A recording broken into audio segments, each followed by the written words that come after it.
Happy Hi. birthday, Valentina. Hello. Oh, thank you. Everyone's needs to know Thank it's your you. birthday, including me. Yes.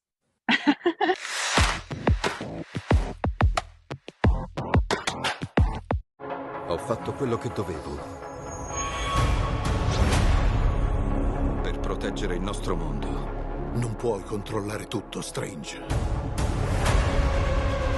Hai aperto la porta tra due universi e non sappiamo chi o cosa può attraversarla. In this movie, we have a new character, America Chavez, and we can say that she's like a student for Steve.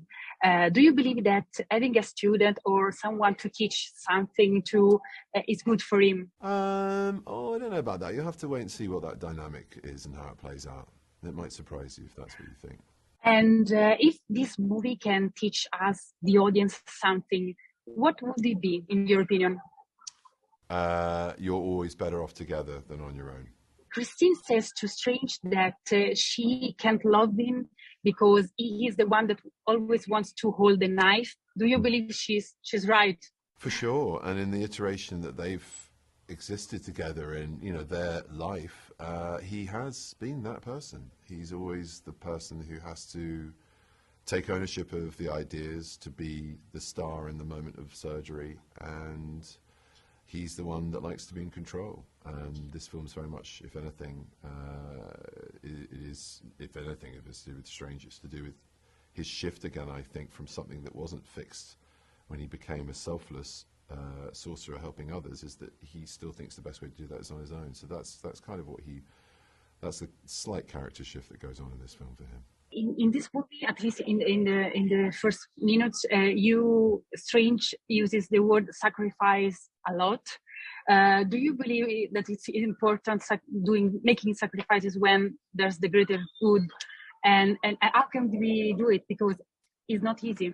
It's not, no, but actually it sort of is. When you start doing it, you feel good about it. There's just something that settles in you when you try to do things to help others less fortunate than yourself, or try to alter your behavior so that it's better for others, or anything that we do to adjust that might involve a sacrifice of something we enjoy doing. And it can be as good for us as other people, whether it's like a question of I don't know, indulging in a vice like a drink or whatever it might be.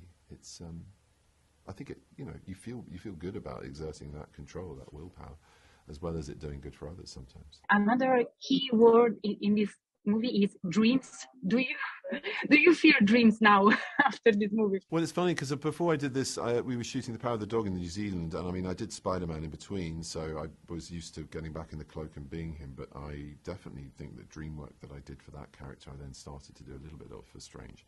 This is a very different task, a very different set of challenges to playing Phil Burbank, but it was still something that that fed into my work, and I think dreams are our own multiverse. That's where we get to act out these alternate realities, and that fascinates me, what our brain is capable of doing, augmenting our experience, but also creating impossible experiences, whether it's, suddenly I know how to, pilot a helicopter or build one or whatever it might be.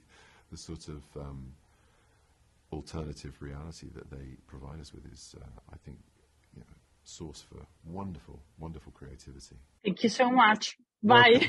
Happy birthday. Thank you so much. Have a great Bye. day. Bye-bye.